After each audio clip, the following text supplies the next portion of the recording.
How's it going, man? Oh, no. Are you recording? Yeah. Oh. Do you want me to turn it off? Yeah, can't be recording. Okay.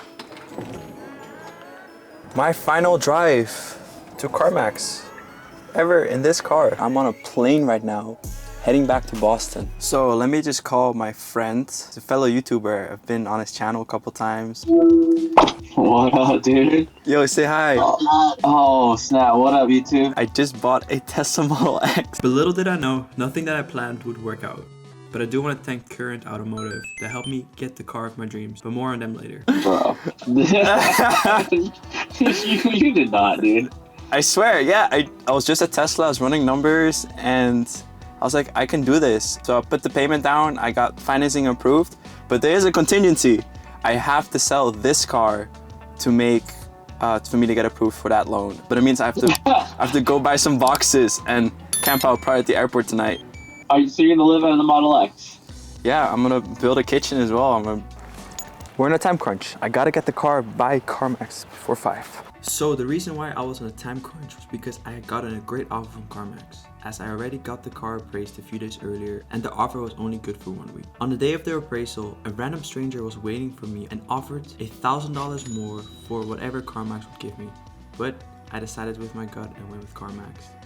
So banks close at 5 p.m. and the paperwork has to be finalized so I could instantly jet off to Boston. Thankfully, I made some friends on the road. Hi. So I was able to move out immediately, leave all my possessions so I could take the next flight to Boston. Yo, people be like, oh, we got new neighbors coming in. And like, no.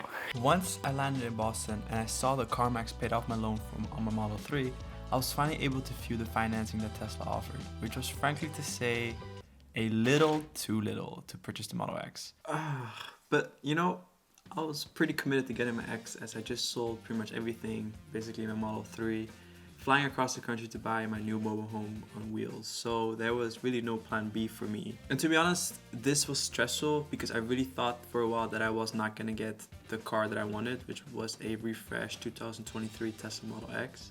I was determined and searched online for days, and then I stumbled upon Current Automotives out of Illinois that had a pearl white Tesla Model X 2023 available for me, located 1,500 miles away. So I filled out the paperwork and I got pre-qualified, and on the next business day, Nico called me stating that my life away for 72 months, I have an obligation now.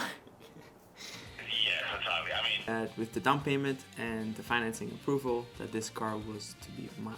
I got approved, but there was one thing that was still an issue, and I will talk about that right after we talk about Current Automotive. Tesla has revolutionized the way one can buy a car with simply a few clicks. But what if you're looking in the market for pre-owned electric vehicles, but you're not sure where to start? Current Automotive is the nation's first online-focused electric vehicle retailer. They are committed to educating their customers about switching to electric cars with no haggle pricing, competitive financing, and delivering their cars anywhere in the continental US. If you're thinking about switching to an EV, go check them out, and let's go back to the video. Expecting delivery of my car right now, so let's go. So, my new home is here. Let's go check it out. But before I give you guys a grand tour of my new mobile home, let's talk about some of the specs. So this is a 2023 Tesla Model X, dual motor, all-wheel drive, 670 horsepower, weighing in at a staggering 5,500 pounds. Yeah, she's a fat one. And in my opinion, she kind of looks like a Beluga will. That's why I nicknamed her Beluga. But let me take you guys inside and just show you guys how cool this is, because this car is my dream car.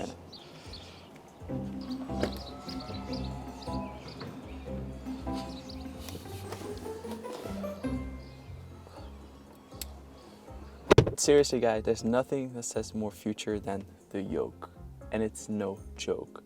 So when I first drove around with a 2022 Tesla Model X back in California, getting used to yoke was actually very, very easy. I think within the first 30 minutes of driving it, I was fully accustomed to all the buttons.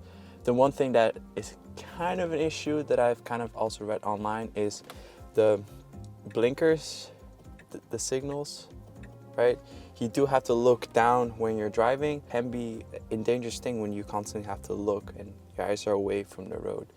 But otherwise, you know, it's a huge game changer. I do know that the previous owner of this car returned the car because his wife didn't like the yoke. It's a major change if you've always been used to a round steering wheel. For my personal preference, I actually like having this yoke. It makes me feel like I'm living in the future. Plus, being able to see the gauge cluster in front of me, there's no obstructions. I do know that Tesla recently added a round steering wheel to their refreshed Tesla Model S and X's. This 17-inch display has 10 teraflops of processing power, which allows somebody to basically play PC games in their Tesla. So it's bigger than my Model 3 that I had previously, and recently they also added a center display that could tilt. Honestly, I was not really a big fan of the older Tesla model with the horizontal screens, but when Tesla released the refreshed Model X's and S's, this was actually really neat. When I received the car from Current Automotive, I did figure out some issues already with this car. Okay, so the glove box opens. Then when I tried closing this, a few moments later.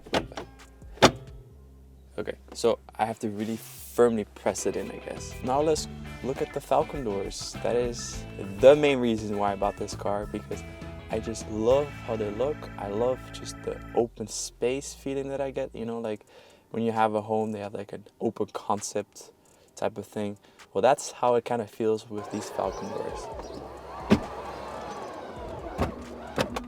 There is a setting under controls where you basically get the overview of the car. So by simply tapping the door that you want to open, I can open the doors. So now I'm opening the left side Falcon door. I'm opening the right side Falcon door. And I can close them as well with just a simple tap.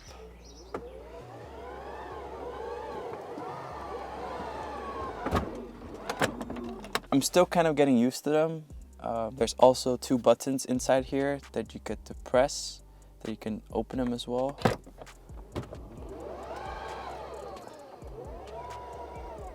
And there's like an override that I can press.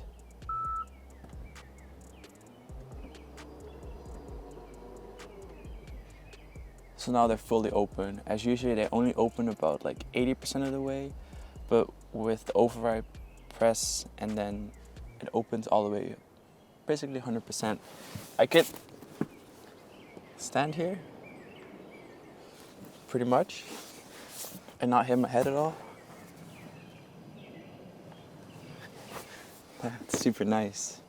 And then I can close it again with a press of the button. So in the back you have another display, which is right here. It's not the biggest screen. I think this is about 7 or 8 inches across, but it allows you to control the climate from the rear seats, as I can put the heat seaters on. I can play music and I can watch YouTube videos as well. So yeah, you can definitely watch some YouTube videos back here. Yesterday when I was sleeping here as well, I was watching some YouTube videos. It's meant to keep your guest entertained if the car is not entertaining itself, right? The day that I make some friends on the road, I'll have a second screen that they get to watch whatever they want to watch. There's also cup holders as well, pretty bougie. There's a total of 4 USB-C charging ports, 2 in the back and 2 in the center console as well. So whenever I make friends, bring your own chargers, but you will have plenty of juice to charge your phone. So the reason why I bought a 5-seater Tesla Model X is because when I sleep in it, which I've done for the last 2 nights, the back row seats fold down flat.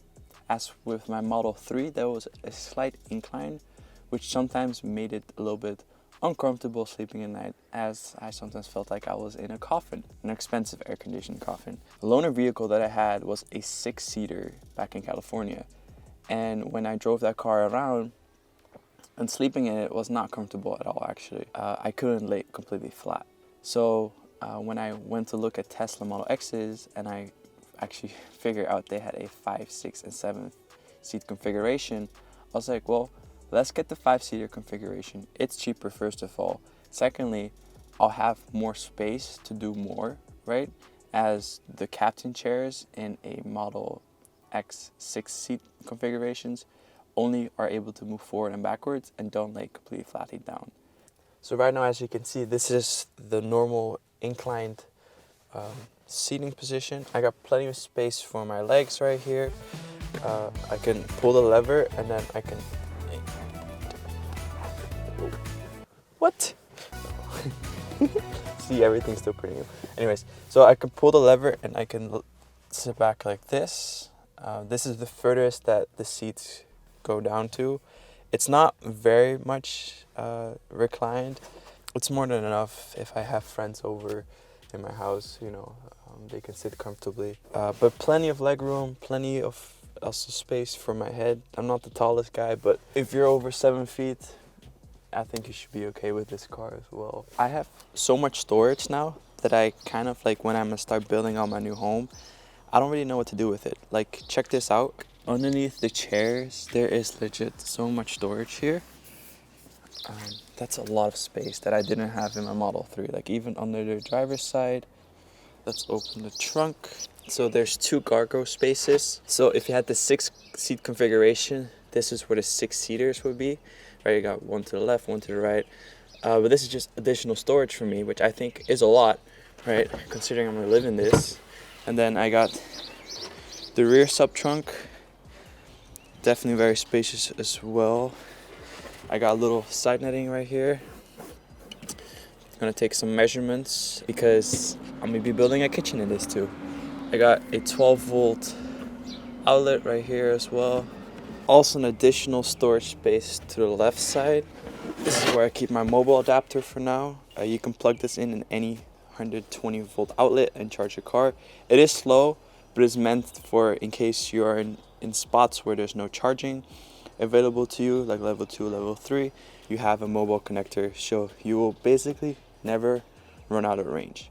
In here, as you can see, it's pretty deep as my hands goes pretty far down. More storage space that I don't know what to do with, but it's good. It means that I can get creative and have more space in my home. If I fold these seats down, I have a total of 88 cubic feet of cargo space that I can take advantage of. And this is where I basically slept last night as well. But let me show you guys, as it's pretty spacious. But the one thing I don't like about this frunk is that it's not necessarily flat, and it's kind of uneven, as it has little divots right here. I'm not really sure how I'm gonna build this out. So comment down below if you have any questions or any ideas on how I can really build the perfect camper box as well. And I kind of want to build a mini camper box for my frunk, just so I can utilize its capacity to the max. So with the new refreshed Tesla Model X's, the charging ports, it's really cute. It's like a mini Falcon wing. That's what I call it, a mini Falcon wing for charging. But let's talk about the issue that I have with this car, right? As I just took delivery of it. So legally, right now, because I got this car out of state and it took over 7 days for it to get here, I cannot drive it yet because it's unregistered, which completely sucks after I paid sales tax, excise tax on this car, but I can't drive it yet. Really big hurry. Sure. What's the... I'm going to the RMV this upcoming week, so hopefully I can get this all sorted out because I do want to drive this car. Not just look at it all day, which is kind of what I've been doing the last few days. Well, I just finished taking some measurements of my new home, and I'm going to be building a camper box, but that is for the next video. I'll see you guys in the next one.